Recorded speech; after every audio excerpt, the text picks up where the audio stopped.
When a person stands still in the face of uncertainty, they tell themselves a story that someone else will step forward first, that the cost of action is too high, that their role is to observe and not to intervene. This is the same psychology that governs nations. Most of the world, when confronted with a challenge that seems insurmountable or dangerous, retreats into the safety of consensus. They wait for a dominant player to act, for a precedent to be set. They rationalize their inaction by claiming prudence, but more often it is fear disguised as wisdom. The courage to act when others hesitate is rare precisely because it demands stepping outside the security of collective paralysis. It demands confronting the possibility of failure in full view of the world. When India acted while others stood frozen, it exposed a truth about leadership. It is not about doing what is already safe, but about doing what must be done before it is safe. This is the kind of courage that doesn't wait for validation, because validation will never come in advance. We have to understand that hesitation in the face of challenge is not neutral. It is a decision, and it has consequences. To delay action is to allow the situation to evolve without your influence, to give up agency to forces you may not even understand. Nations, like individuals, often hide behind the comfort of committees, endless deliberations, and risk assessments that stretch on until the opportunity has passed. They don't notice that this is simply procrastination with a more dignified name. Courage, then, is not the absence of calculation. It is the willingness to decide and move forward when the calculation reveals genuine risk. This is why most will not act. They see the danger clearly, and their conclusion is that it is better to do nothing. But doing nothing is not safer in the long run. It simply allows others to define the terms of your future. India, in that moment, chose to write its own terms, and in doing so, it implicitly challenged the passivity of those who claim to lead but are content to follow. To act in such a way requires not just political or strategic insight, but a certain psychological fortitude. This fortitude comes from a deep-rooted conviction that some things matter more than the fear of consequences. It is built by a culture that has wrestled with hardship, that has learned through history that survival often depends on the ability to seize moments when they appear, no matter the odds. For an individual, this might mean speaking up against injustice, even if it costs them socially or professionally. For a nation, it means taking a step that could change the geopolitical balance, even if it invites criticism or retaliation. This is not recklessness. It is calculated defiance in service of a larger vision. It is an assertion that the values you stand for will not be defined by others, and that you are prepared to take the blows that will inevitably follow. Without that inner strength, no amount of external opportunity can be translated into decisive action. Fear is the universal inhibitor of courage, but its power lies in how it disguises itself. It rarely arrives as raw terror.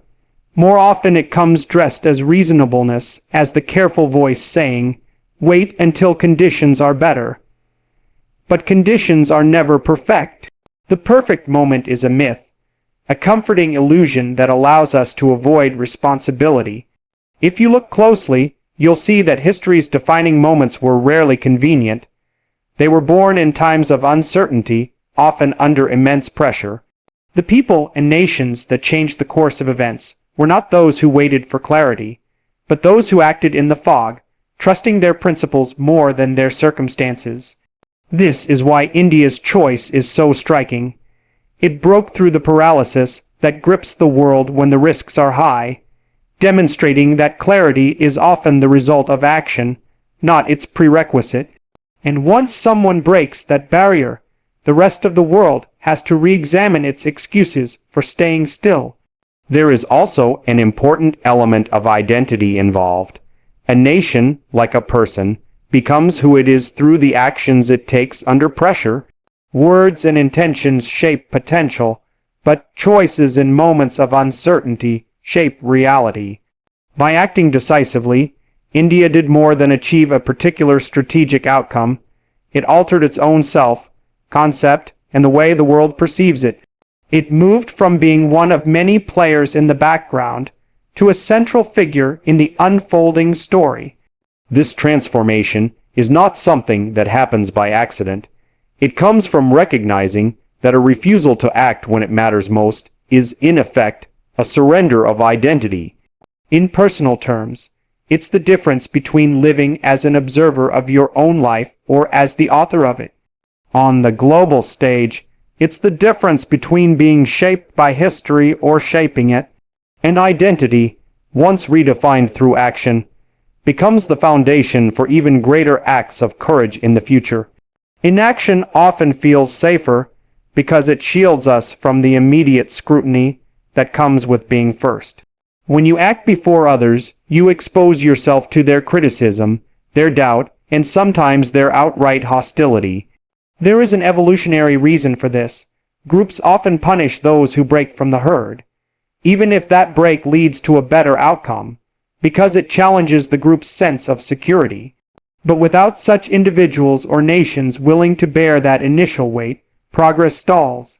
In a global climate where even powerful countries hesitate, the first mover not only changes the situation, but also forces others to confront their own passivity. India's step was not just an act of courage in isolation. It was a mirror held up to the rest of the world. It asked an uncomfortable question: if we can take this risk, what's your excuse? And that kind of moral confrontation is more powerful than any speech. It's also worth noting that the willingness to act does not mean certainty of success. Courage operates in the realm of probability, not guarantees. The decision to step forward in the face of uncertainty acknowledges that failure is a real possibility, but that failure, if it comes, will at least be the result of action rather than inaction. This is a fundamentally different way of engaging with the world. Most people and nations would rather fail by omission, because then they can blame circumstances, claim they were cautious, and preserve their self-image. But to fail by commission, to fail because you actually tried, that exposes the truth about your capabilities and decisions. India accepted that risk. It stepped into the arena where the outcome could not be fully predicted, and by doing so, it reclaimed agency over its destiny. That's what makes such acts memorable. They are stories of choice, not accident. When a country like India takes decisive action, it disrupts not only the strategic balance but also the psychological one. Other nations, especially those accustomed to thinking of themselves as leaders, are forced to reconsider their own thresholds for risk. They may not admit it publicly, but such acts create a kind of shock, a reminder that leadership is not guaranteed by history or power alone, but by the willingness to face uncertainty. Even America, with its vast resources and influence, is not immune to this recalibration. Seeing another nation step forward when it hesitated forces it to examine whether its caution is truly strategic or merely fearful. This is how a single act can reverberate far beyond its immediate context, changing not only alliances and tactics, but the very narratives nations tell about themselves. The deeper lesson here is that courage is contagious, but so is fear. When one actor takes a bold step, it gives permission, or perhaps pressure, for others to follow. Conversely, when no one acts, hesitation becomes the default, calcifying into a kind of collective paralysis. India's choice disrupted that paralysis. It showed that the world is not as constrained as it thinks, that some of the limits we accept are self-imposed. The human mind, whether in the body of an individual or a nation, is built to respond to examples. When the example is one of fearlessness, it shifts the boundaries of what is considered possible. This is why such moments matter so much. They reset the frame for everyone watching, and once the frame is reset, the future unfolds in a different direction than it would have if everyone had stayed still. Courage, therefore, is not simply a matter of personality or national temperament. It is a skill, cultivated over time through repeated decisions to face discomfort rather than avoid it. For a nation, these decisions often accumulate through decades of policy, leadership, and the shared memory of past trials. India's decision in this instance was not born overnight. It was the product of a long process of building the capacity to act independently and bear the consequences. This is important because it means courage is within reach for anyone willing to develop it. It is not a mystical trait granted to a select few, but it must be exercised to exist. And in a moment when most of the world stood still, India exercised it in a way that drew the attention, and in some cases the shock, of even the most powerful observers. That is the nature of leadership. When others hesitate, it is not given, it is claimed, and it is claimed in the act itself. Responsibility is a heavier burden than most people are willing to admit, because it demands not only action, but ownership of the consequences of that action. Comfort, by contrast, is seductive because it allows you to retreat from that burden and live within the boundaries of predictability. Nations, like individuals, face this choice repeatedly. Will they take on the responsibility of shaping events, or will they remain in the comfort of reacting to what others decide? India, in choosing responsibility over comfort, took a path that is always harder in the short term, but transformative in the long term. Responsibility often comes disguised as inconvenience, as sacrifice, as the willingness to accept criticism, and even as the risk of failure in full public view. Comfort whispers that you have time, that you can wait, that maybe the problem will resolve itself without your intervention. But this is a lie. Without responsibility, comfort decays into stagnation, and stagnation inevitably leads to decline. To choose responsibility is to accept the discomfort of uncertainty, because you are acting without the guarantee of reward. You may know what you stand to lose, but not exactly what you stand to gain, and that imbalance frightens people. The allure of comfort is that it offers a sense of control, but that control is illusory because it is based on avoidance rather than engagement. The nation that chooses comfort in the face of a global challenge tells itself that it is being prudent, but it is in reality outsourcing its destiny to those willing to take risks. India understood that real progress does not happen by waiting for perfect conditions. It happens by creating conditions through deliberate action. This is the essence of responsibility.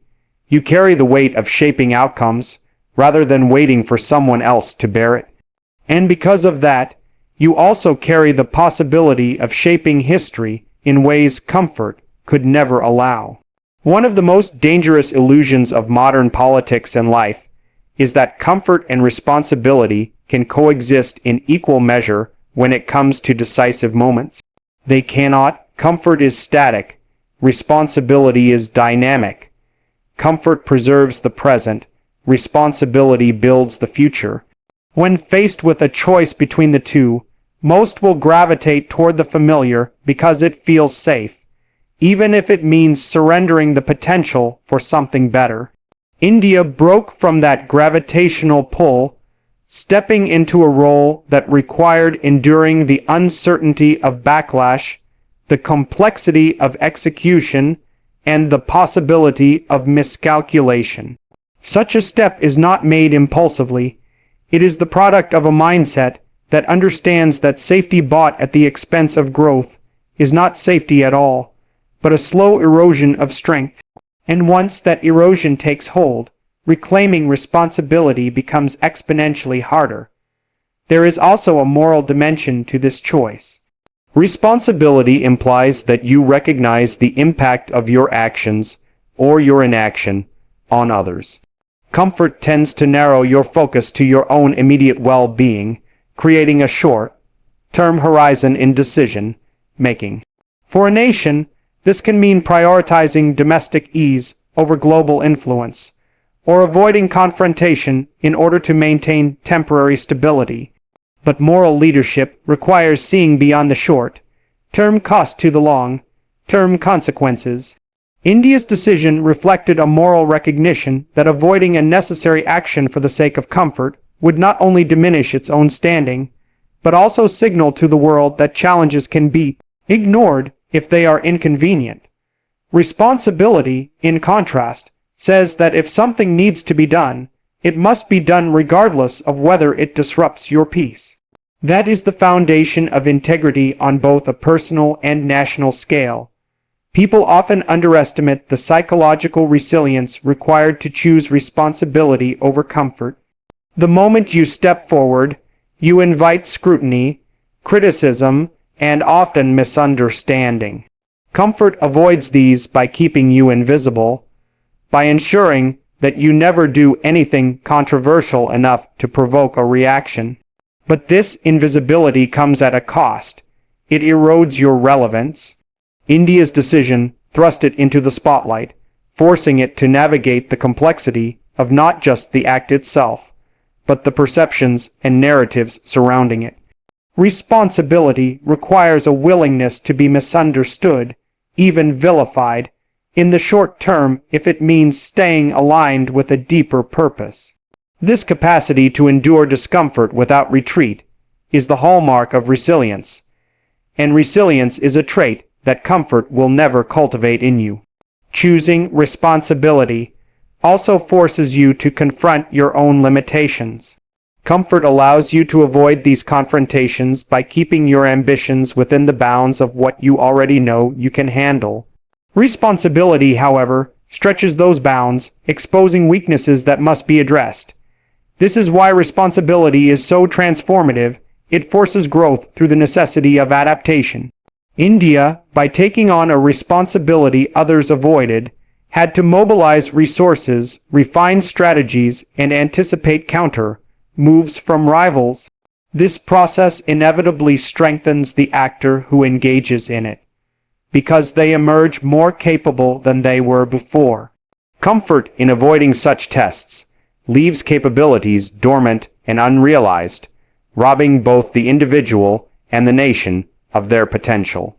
It's important to see that responsibility is not just about external action. It's about an internal posture toward the world. It is a refusal to pass the buck, to defer to others, or to rationalize inaction.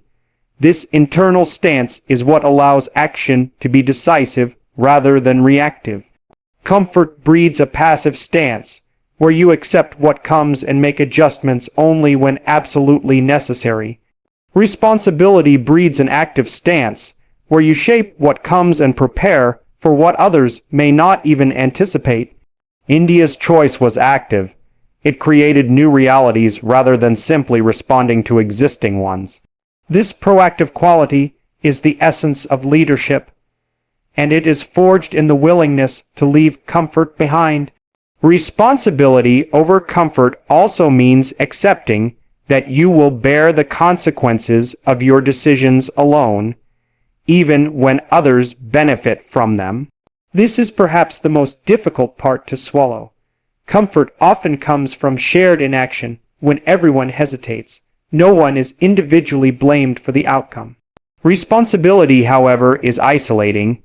The one who steps forward becomes the one everyone looks to, not just for success, but for accountability if things go wrong. India accepted this isolation. It chose to act knowing that the spotlight would be unrelenting, that the criticism could be fierce, and that allies might distance themselves if the outcome was unfavorable.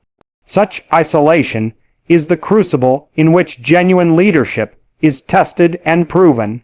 Finally, there is the long-term reward of choosing responsibility over comfort, and it is not always measured in immediate victories. Responsibility builds capacity, strengthens identity, and creates a track record of action that becomes part of the cultural memory of a nation. Comfort, no matter how pleasant in the moment, leaves no legacy worth remembering. When a nation acts responsibly in a moment where comfort was the easier option, It sends a signal not only to the world but to its own people. This is who we are, and this is what we do when stakes are high. That identity, once forged, becomes a guide for future generations. They inherit not just the results of the action, but the mindset that produced it, ensuring that the choice to act with responsibility becomes part of the national character rather than an isolated exception. Vision is not merely a statement of intent or a lofty aspiration.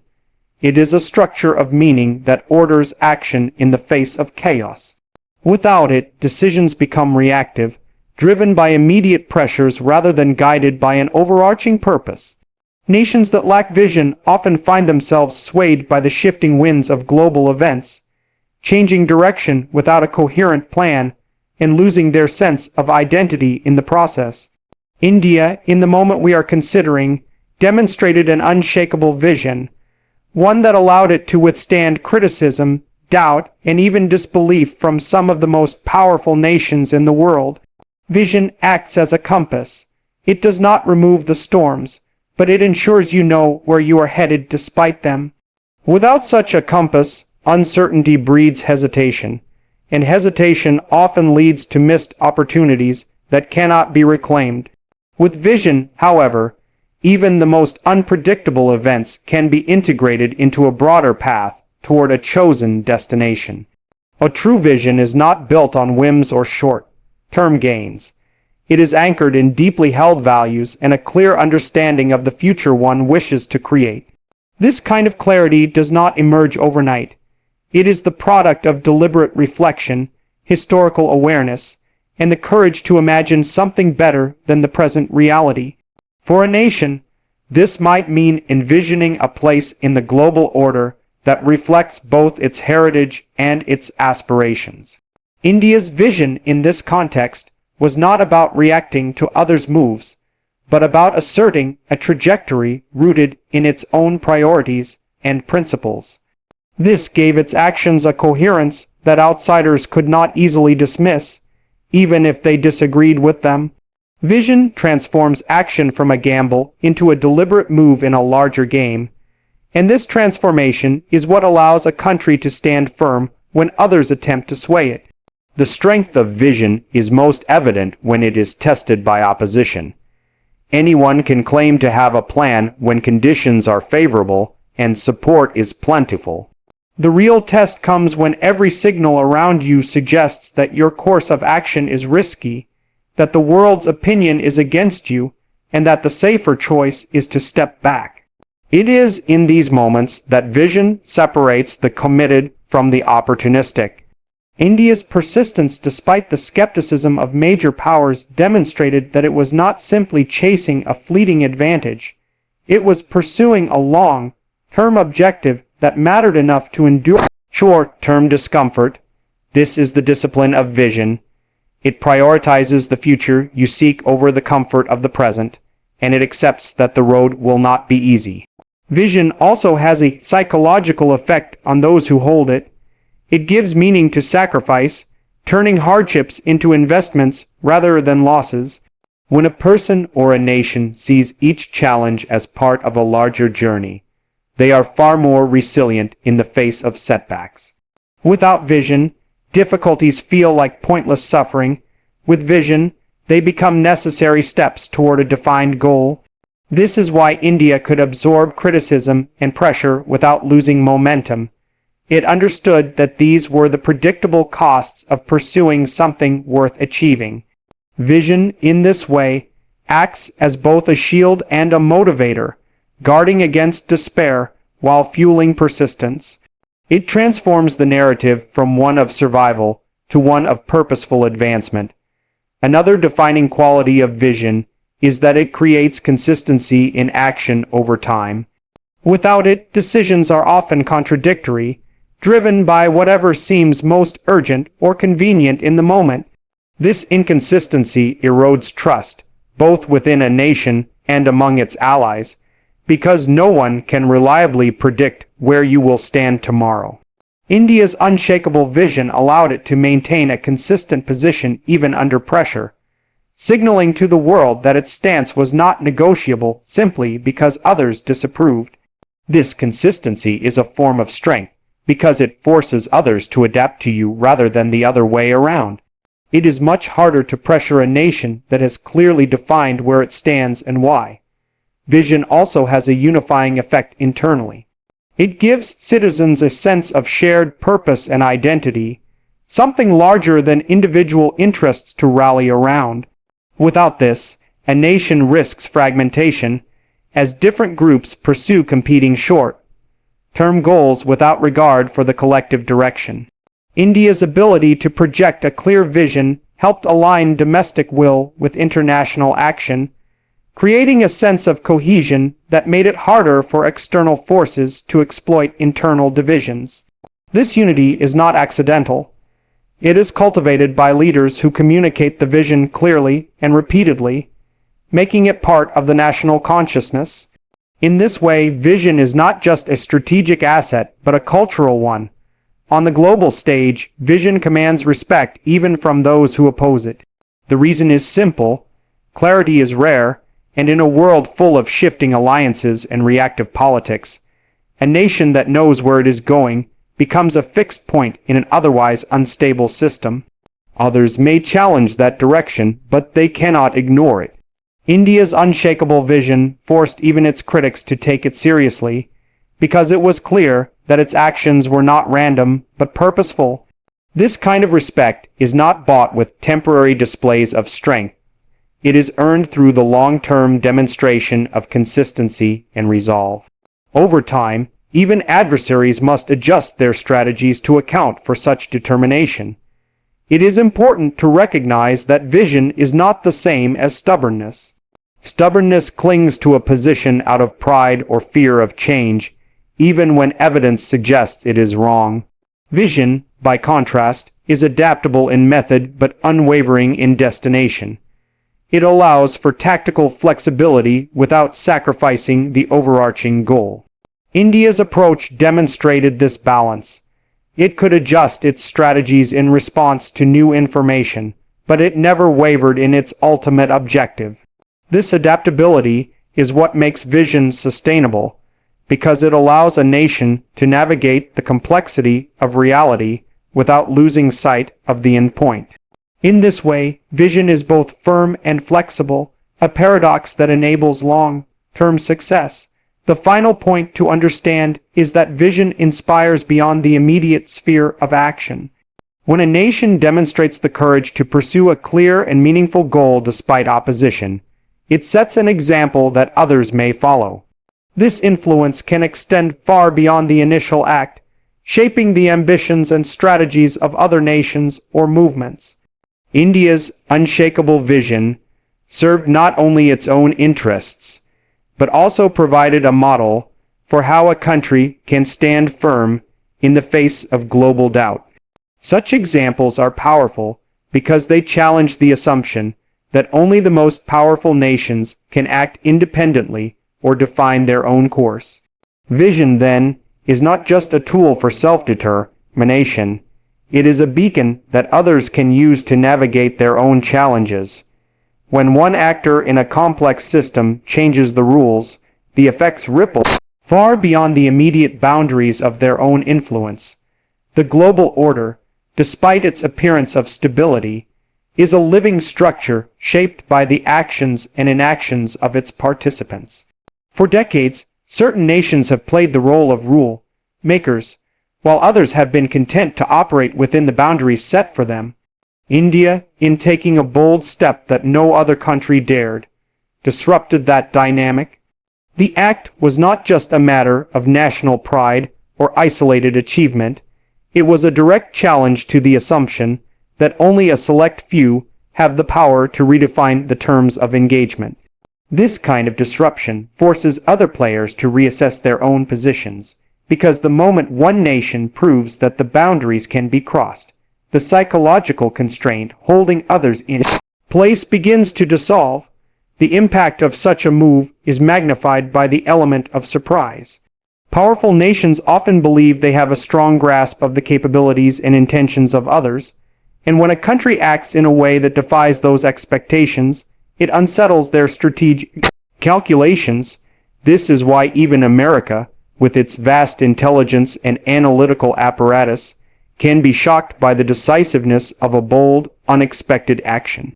Surprise matters in geopolitics because it changes the timeline suddenly. The future arrives sooner than anticipated, and those who thought they had time to prepare must react under pressure.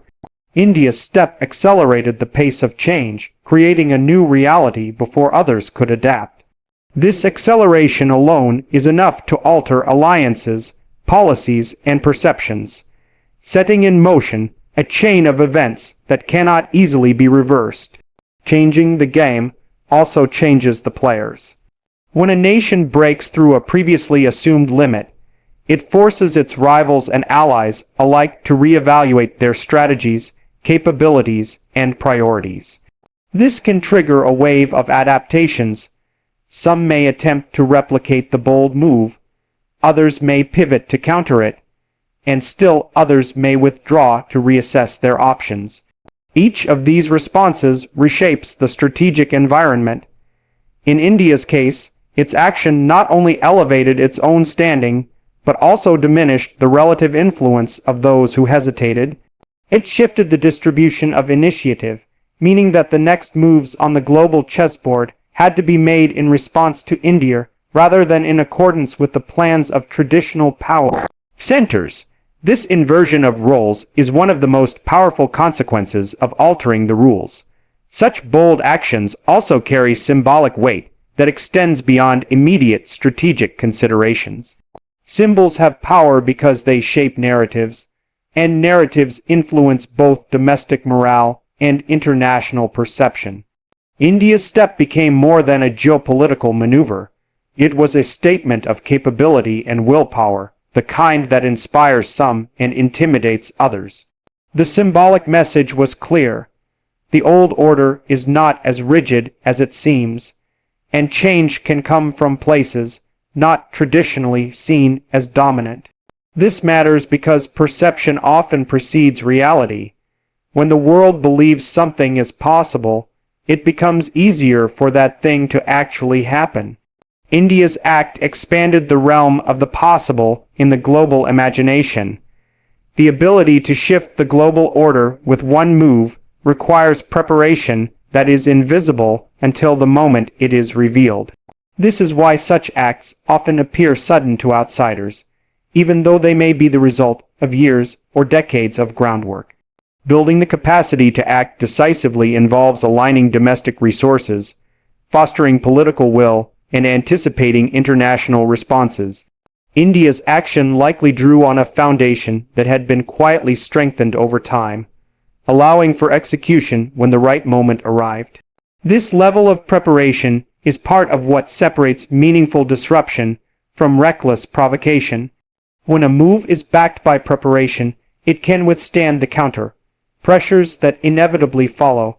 When it is not, it risks collapsing under its own weight. One of the most profound effects of altering the rules is that it changes the incentives for everyone involved. Nations that previously relied on the predictability of the status quo must now account for the possibility that more players will take unexpected initiatives. This can lead to a more competitive environment, where innovation in policy, diplomacy, and even technology accelerates. For some, this is threatening because it means their dominance is no longer guaranteed. For others, it is liberating because it opens new opportunities to influence outcomes. India's bold step injected a new level of dynamism into the system, prompting all participants to reconsider not only what they are doing, but what they are capable of doing if they dare to move beyond established constraints. The reaction of established powers to such disruption often reveals more about them than about the disruptor.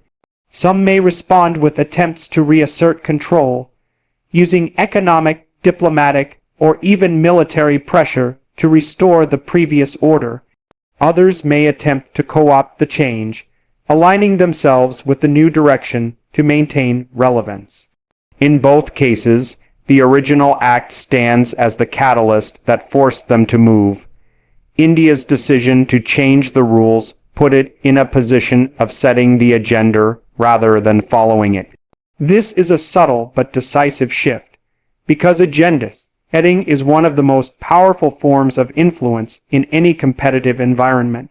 When you set the terms of discussion, you shape the boundaries of what others can do. Altering the global order is not without its risks, and the willingness to accept those risks is a hallmark of true leadership. Every bold move carries the possibility of backlash, miscalculation, or unforeseen consequences. The difference lies in whether the actor accepts this uncertainty as the price of progress, or avoids it to preserve comfort. India's choice demonstrated a readiness to face whatever consequences arose, trusting that its vision, preparation, and resilience would carry it through. This kind of resolve has a deterrent effect in itself. When others see that you are not easily intimidated by potential repercussions, they are forced to approach you with greater caution and respect. Such psychological leverage can be as important as any tangible gain from the act itself. The long-term consequences of shifting the rules extend far beyond the immediate headlines. Once the precedent is set, it becomes part of the historical record, a reference point for future decisions by both the nation that acted and those who witnessed it. Over time, this can lead to a gradual but irreversible reconfiguration of relationships, power structures, and cultural attitudes. India's action will likely serve as such a precedent, influencing not only its own future choices, but also the calculations of others who may one day face similar decisions. This is how a single bold move can echo through decades, reshaping the trajectory of the global system in ways that even its originators may not fully anticipate. Perhaps the most transformative aspect of changing the rules is that it forces a redefinition of what is normal. Once a boundary has been crossed successfully, it ceases to be a boundary in the same way. Others begin to see it not as an impossible line, but as a challenge to be met. This redefinition can accelerate change far beyond the original scope of the act, as more and more players test the limits of the new environment. India's bold step, in this sense, was not only about its immediate goals, it was about altering the mental map of the world. And once that map is redrawn, the journey for everyone else is different than it was before.